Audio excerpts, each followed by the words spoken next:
जय श्री राम भक्तों। श्री रामचरित्र में आज श्री राम जी कुंभकर्ण को अपना धाम प्रदान करते हैं। रावण कुंभकर्ण वध से अत्यंत दुखी होता है। मेघनाथ अपना शौर्य बताकर पिता को समझाता है। अगले दिन मेघनाथ भयंकर युद्ध करता है और श्री राम जी को नागपाश में बांध देता है। गरुड़ जी आकर नागपाश काट देते हैं। विभीषण जी राम जी को बताते हैं कि मेघनाथ एक विजय यज्ञ कर रहा है। वानर यज्ञ भंग कर देते हैं। लक्ष्मण जी मेघनाथ को मार देते हैं। समाचार सुनते ही रावण पृथ्वी पर गिर पड़ता है, संभलकर, और अगले दिन अपनी तैयारी कर युद्ध क्षेत्र में आ जाता है। भयंकर युद्ध शुरू कर देता है। वीडियो लाइक और शेयर करें, चैनल सब्सक्राइब करें और घंटी के बेल आइकन को अवश्य ही दबा दें, जिससे आने वाली वीडियो आपको मिलती रहे। जय श्री राम।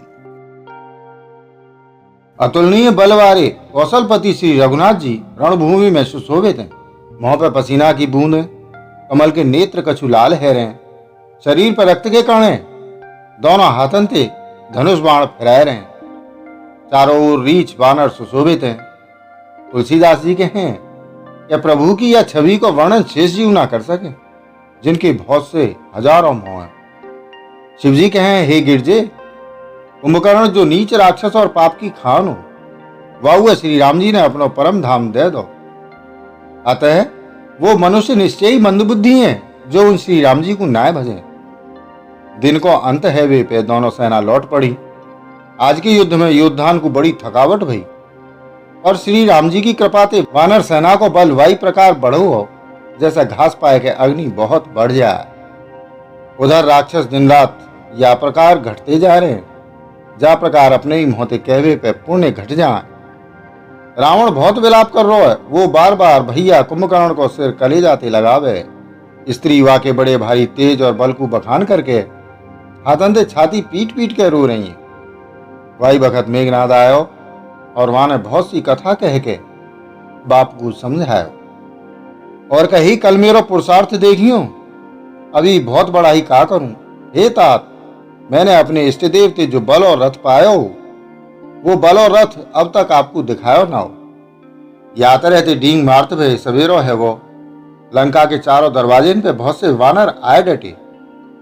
इतकू काल के समान वीर वानर भालू हैं और उधर अत्यंत रणधीर राक्षस हैं। दोनों ओर के योद्धा अपनी अपनी जय के लिए लड़ रहे हैं। हे गरुड़, उनके युद्ध को वर्णन न करो जा सके। मेघनाद वाई पूर्वोक्त माया में रथ पर चढ़ के आकाश में चलोगो और अट्टहास करके गरजो, जाते वानरन की सेना में भय छाएगो। वो शक्ति, शूल, तलवार, कृपाण आदि अस्त्र शस्त्र और वज्र आदि बहुत से आयुध चलावे और फरसा, परेग, पत्थर आदि डारन लगो और बहुत से बाणन की वृष्टि करन लगो। आकाश में दसों दिशान में बाण छाएगे, मानो मगा नक्षत्र के बादलन ने झड़ी लगा दी हो। पकड़ो पकड़ो, मारो मारो, ये शब्द कानन से सुनाई पड़े, और जो मार रो है वह कोई ना जान पाए।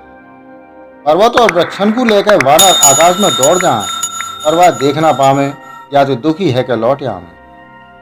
मेघनाथ के माया के बलते अटपटी घाटी रास्ता और पर्वत कंदरान को बाणन के पिंजरे बना दो, मतलब बाणन ते छाय दो। अब कहाँ जाए जे सोच के रास्ता न पाए के वानर व्याकुल है, मानो पर्वत इंद्र की कैद में पड़े हों। मेघनाथ ने मारुति, हनुमान, अंगद, नल और नील आदि सभी बलवानन को व्याकुल कर दो। फिर वाने लक्ष्मण जी, सुग्रीव और विभीषण को बाणन ते मारो, उनके शरीरन को छलनी कर दो। फिर वो रघुनाथ जी ते लड़न लगो। वो जो बाण छोड़े वो सांप है के आगे बढ़े। जो स्वतंत्र, अनंत, एक अखंड और निर्विकार हैं, वो खर के शत्रु श्री राम जी लीलाते नागपाश के वश में है। बातें बंध गए। श्री रामचंद्र जी सदा स्वतंत्र एक अद्वितीय भगवान है। वो नटकी तरह अनेकों प्रकार के दिखावटी चरित्र करें। रण की शोभा के लिए प्रभु ने अपने को नागपाश में बंधवाया लो और वाते देवतन को बड़ो भय भयो। शिव जी के हैं, हे गिरिजे, जिनको नाम जप के मुनि भव जन्म मृत्यु की फांसी को काट डाले, वो सर्वव्यापक और विश्व निवास, विश्व के आधार प्रभु कहूं बंधन में आ सके। हे भवानी, श्री राम जी की इन सगुण लीलान के विषय में बुद्धि और वाणी के बलते तर्क निर्णय न करो जा सके। ऐसा विचार के जो तत्वज्ञानी और विरक्त पुरुष हैं, वो सब तर्क छोड़ के श्री राम जी को भजन ही करें। मेघनाथ ने सेना को व्याकुल कर दो। फिर वो प्रकट है वो और दुर्वचन कहन लगो। या पर जामवान ने कही, अरे दुष्ट, खड़ो रहे। जे सुन के वह बड़ो क्रोध भयो। अरे मूर्ख, मैंने बूढ़ो जान के तू को छोड़ दो। अरे अधम, अब तू मोई को ललकारन लगो। ऐसो कह के वाने चमक तो भयो त्रिशूल चलायो। जामवान भाई त्रिशूल को हाथ से पकड़ के दौड़ो और वह मेघनाथ की छाती पे दे मारो। वो देवतन को शत्रु चक्कर खाए के पृथ्वी पे जाए पड़ो। जामवान ने फिर क्रोध में भर के पैर पकड़ के वाह को घुमायो और पृथ्वी पे पटक के वह अपनो बल दिखायो। पर वरदान के प्रताप से वो मारे ना मरे हो। तब जामवान ने वाह को पैर पकड़ के वह लंका पे फेंक दो। इधर देवर्षि नारद जी ने गरुण को भेजो। वो तुरंत ही श्री राम जी के पास आएगे। पक्षीराज गरुण जी सब माया सर्पन के समूहन को पकड़ के खाएगे। तब वानरन के झुंड माया ते रहित है के हर्षित हुए। पर्वत, वृक्ष, पत्थर और नख धारण करे वानर क्रोधित है के दौड़े। निशाचर विशेष व्याकुल है के भाग चले और भाग के किले पे चढ़ गए। मेघनाथ की मूर्छा टूटी। तब पिता को देख के वह बड़ी शर्म लगी। अजय हैवे को यज्ञ करूं ऐसा मन में निश्चय करके वो तुरंत श्रेष्ठ पर्वत की गुफा में चलो। यहाँ विभीषण ने जी सलाह विचारी और श्री रामचंद्र जी ते कही, हे अतुलनीय बलवान उदार प्रभु, देवतान को सतानवार और दुष्ट मायावी मेघनाथ अपवित्र यज्ञ कर रहा है। हे प्रभु, यदि वो यज्ञ सिद्ध है पायो तो हे नाथ फिर मेघनाथ जल्दी जीतो ना जा पावे। वो जिस सुन के श्री रघुनाथ जी ने बहुत सुख मानो और अंगदादि बहुत से वानरन को बुलाया और कही, हे भैया, सब लोग लक्ष्मण जी के संग जाओ और जाके यज्ञ को विध्वंस करो। हे लक्ष्मण, संग्राम में तुम वह मारियो। देवताओं को भयभीत देख के मुझे बड़ो दुख भयो। हे भैया सुनो, वाकू ऐसे बल और बुद्धि के उपाय ते मारियो जाते निशाचर को नाश हुए।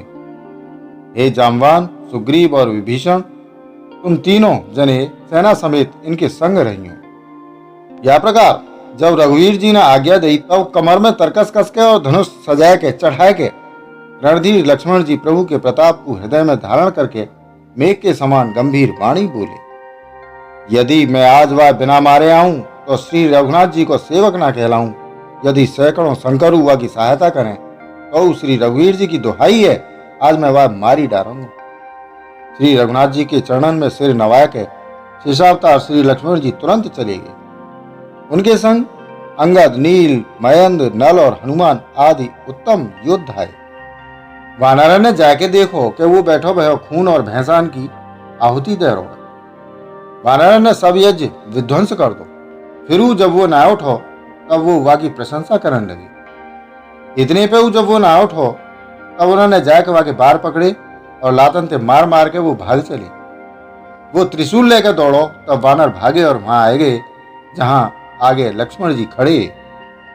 वो अत्यंत क्रोध को मारो भयो आयो और बार बार भयंकर शब्द करके गर्जन लगो। मारुति, हनुमान और अंगद क्रोध करके दौड़े। वह ने छाती में त्रिशूल मार के दोनों को धरती पे गिराए दो। फिर वह ने प्रभु श्री लक्ष्मण जी पे प्रचंड त्रिशूल छोड़ो। अनंत श्री लक्ष्मण जी ने बाण मार के वह के दो टुकड़ा कर दे। हनुमान जी और युवराज अंगद फिर उठ के क्रोध करके वह मारवे लगे पर वह चोट न लगी। शत्रु मेघनाथ मारे ना मरे हो। जे देख के जब वीर लौटे तब वो घोर चिंगाड़ करके दौड़ो। वह क्रुद्ध काल की तरह आ तो देख के लक्ष्मण जी ने भयानक बाण छोड़े। वज्र के समान बाणों को आते देख के वो दुष्ट तुरंत अंतर ध्यान है वो और फिर भांति भांति के रूप धारण करके युद्ध करने लगो। वो कबू प्रकट हो और कबू छिप जाओ। शत्रु पराजित न हो तो देख के वानर डर गए। तब सर्पराज शेष जी लक्ष्मण जी बहुत ही क्रोधित हुए। लक्ष्मण जी ने मन में जी विचार दृढ़ कर लो कि या पापी को मैं बहुत खेल चुको, अब और ज्यादा खेलना अच्छा ना है, अब तो यह समाप्ति कर देना चाहिए। कौशलपति श्री राम जी के प्रताप को स्मरण करके लक्ष्मण जी ने वीरोचित दर्भ करके बाण को संधान करो। बाण छोड़ते ही वह की छाती के बीच में लगो। मरते वक्त माने सब कपट त्याग दो। राम के छोटे भैया लक्ष्मण कहाँ है, राम कहाँ है, ऐसो कह के वह ने प्राण छोड़ दे। अंगद और हनुमान कहने लगे कि माता धन्य जो तू लक्ष्मण जी के हाथन मरो और मरते वक्त श्री राम लक्ष्मण को स्मरण करके तेने उनके नामन को उच्चारण करो। हनुमान जी ने वाकू बिना ही परिश्रम के उठा लो और लंका के दरवाजे पर रख के वो लौटे आए।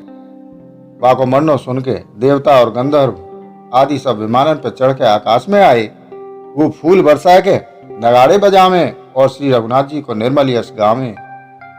हे अनंत, आपकी जय हो। हे जगदाधार, आपकी जय हो। हे प्रभु, आपने सब देवताओं को महान विपत्ति से उद्धार करो है। देवता और सिद्ध स्तुति करके चले गए।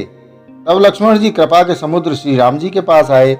रावण ने ज्यों ही पुत्र वध को समाचार सुनो, त्यों ही वो मूर्छित है पृथ्वी पे गिर पड़ो। मंदोदरी छाती पीट पीट के और बहुत प्रकार से पुकार पुकार के भारी विलाप करने लगी। नगर के सब लोग शोक ते व्याकुल है गए।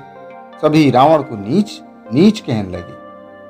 तब रावण ने सब स्त्रियों को अनेक प्रकार से समझाया कि समस्त जगत को वो दृश्य रूप नाशवान है, हृदय में विचार के देखो। रावण ने उनको ज्ञान को उपदेश दिया। वो स्वयं तो नीच है, पर वाकी कथा बात शुभ और पवित्र। दूसरे को उपदेश देवे में तो बहुत लोग निपुण हुए, पर ऐसे लोग ज्यादा ना है जो उपदेश के अनुसार आचरण करें। रात बीत गई, सवेरो भयो। रीछ वानर फिर चारों दरवाजे पे जाए डटे। योद्धान को बुलाकर दशमुख रावण ने कही, लड़ाई में शत्रु के सम्मुख जाको मन डवाडोल हुए, अच्छो है वो अभी भाग जाए। युद्ध में जाके विमुख है वेते भागवेते भलाई ना है। मैंने अपनी भुजान के बल पे वैर बढ़ाया हुआ, जो शत्रु चढ़ाया हुआ वह मैं अपने ही आप उत्तर दे लूंगा। ऐसो कह के वाने पवन के समान तेज चलन वारो रथ सजायो। सबरे जुझाऊ लड़ाई के बाजे बजन लगे। सब अतुलनीय बलवान वीर ऐसे चले मानो काजल की आंधी चली हो।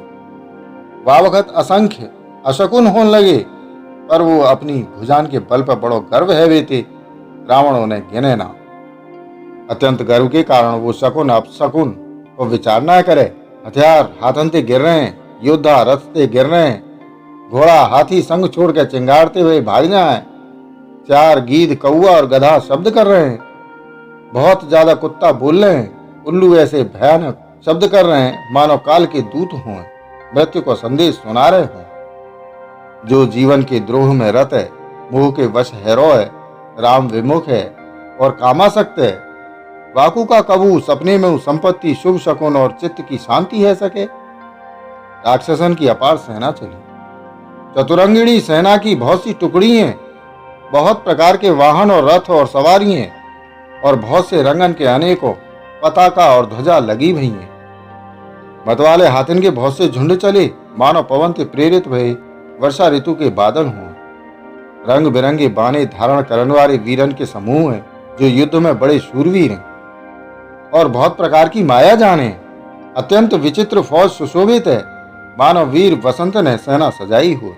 सेना के चलवे थे, ईशान के हाथी डिगन लगे, समुद्र क्षुभित है वो और पर्वत डगमगावन लगे। इतनी धूल उड़ी कि सूर्य छिप गो, फिर सहसा पवन रुक गो और पृथ्वी अकुला उठी। ढोल और नगाड़े भीषण ध्वनि से बज रहे हैं, जैसे प्रलय काल के बादल गरज रहे हैं। भेरी नफीरी तुरही और शहनाई में युद्धान के सुख देनवारो मारू राग बजरो है। सब वीर सिंहनाद करें और अपने अपने बल पौरुष को बखान कर रहे हैं। रावण ने कही, हे उत्तम योद्धाओ, सुनो, तुम रीछ वानरन के ठट्टू को मसल डालो और मैं दोनों राजकुमार भैयन को मारूंगा। ऐसो कह के वाह ने अपनी सेना सामने चलाई। वो विशाल और काल के समान कराल वानर भालू दौड़े, मानो पंखवारे पर्वतन के समूह उड़ रहे हों। वो अनेक वर्णन के हैं, नख दांत पर्वत और बड़े बड़े वृक्ष ही उनके हथियार हैं। वो बड़े बलवान हैं और काऊ को डर न माने। रावण रूपी मतवारे हाथी के ने सिंह रूप श्री राम जी को जय जयकार करके वो उनके सुंदर यश को बखान कर रहे हैं। दोनों ओर के योद्धा जय जयकार करके अपनी अपनी जोड़ी जान चुन के इधर श्री रघुनाथ जी को और उधर रावण को बखान करके परस्पर भिड़ गए। रावण को रथ पे और श्री रघुवीर को बिना रथ के देख के विभीषण अधीर रह गए। प्रेम ज्यादा है वे थे, उनके मन में संदेह है वो बिना रथ के रावण को कैसे जीतेंगे। श्री राम जी के चरणन की वंदना करके वो स्नेह पूर्वक कहने लगे, हे नाथ, आपके पास न तो रथ है और न तन की रक्षा करने वाला कवच है और न जूताई है। वो बलवान वीर रावण का प्रकार जीतो जाएगो। कृपा निधान श्री राम जी ने कही, हे सखा सुनो, जाते जय हुए वो रथ तो दूसरो ही है। शौर्य और धैर्य व रथ के पहिया हैं। सत्य और शील सदाचार वा की मजबूत ध्वजा और पताका है। बल विवेक दम इंद्रियन को वश में होनो और परोपकार जे चार वाके घोड़ा है जो क्षमा दया और समता रूपी डोरी ते रथ में जोड़े हुए हैं। ईश्वर को भजनी व रथ को चलान वारो चतुर सारथी है, वैराग्य ढाल है और संतोष तलवार है। दान फरसा है, बुद्धि प्रचंड शक्ति है, श्रेष्ठ विज्ञान कठिन धनुष है। निर्मल पाप रहित और अचल स्थिर मन तर्कस के समान है। शम मन को वश में होनो, अहिंसा आदि यम और शौचादि नियम ये बहुत से बाण है। ब्राह्मण और गुरुन को पूजन अभेद्य कवच है, या के समान विजय को दूसरो उपाय ना है। हे सखा, ऐसो धर्म में रथ जाके पास होए, वाके लें जीतवे को कहूं शत्रु ही ना है। हे धीर बुद्धि वाले सखा सुनो, जाके पास ऐसो दृढ़ रथ होए, वो वीर संसार जन्म मृत्यु रूपी महान दुर्जय शत्रु को जीत सके। रावण की तो बात ही का। प्रभु के वचन सुन के विभीषण जी ने हर्षित है कि उनके चरण कमल पकड़ ले और कही, हे कृपा और सुख के समूह श्री राम जी, आपने याई बहाने मोह महान उपदेश दयो है। उधर ते रावण ललकार रो है और इधर ते अंगद और हनुमान राक्षस और रीछ वानर अपने अपने स्वामी की दुहाई देकर लड़ रहे हैं। ब्रह्मा आदि देवता और अनेकों सिद्ध और मुनि विमानन पर चढ़ के आकाश से युद्ध देख रहे हैं। शिवजी कहे, हे उमा, मैं हूं वह समाज में हूं और श्री राम जी के रणरंग रणोत्साह की लीला देख रो। दोनों ओर के योद्धा रण रस में मतवारे है रहे हैं। वानरन को श्री राम जी को बल है, याते वो जयशील हैं, जीत रहे हैं। एक दूसरे से भिड़े और ललकारें और एक दूसरे को मसल मसल के पृथ्वी पे डाल दें। वो मारें, काटें, पकड़ें और पछाड़ दें और सिर तोड़ के उन्हीं सिरन ते दूसरे इनको मारें, पेट फाड़ें, भुजा उखाड़ दें और योद्धान के पैर पकड़ के पृथ्वी पर पटक दें। राक्षस योद्धान को भालू पृथ्वी में गाड़ दें और ऊपर से बहुत सी बारू डाल दें। युद्ध में शत्रु के विरुद्ध भय वीर वानर ऐसे दिखाई पड़े मानो बहुत से क्रोधित काल हों। क्रोधित भय काल के समान वो वानर खून बहाते हुए शरीर अंत सुशोभित है रहे। वो बलवान वीर राक्षसन की सेना के योद्धान को मसलें और मेघ की तरह गरजें, डांट के चपेटन ते मारें, दातन ते काट के लातन ते पीस डालें। वानर भालू चिंगारत भय और ऐसे छलबल करें जाते दुष्ट राक्षस नष्ट है जाएं। जय श्री राम। प्रियजनों, शेष रामचरित्र अगले वीडियो में। तब तक इस वीडियो को लाइक और शेयर करें, चैनल को सब्सक्राइब करें, साथ ही नोटिफिकेशन बेल आइकन को दबाना ना भूलें, जिससे आने वाली वीडियो आपको मिलती रहे। वसुधैव कुटुंबकम। जय श्री राम। जय हिंद।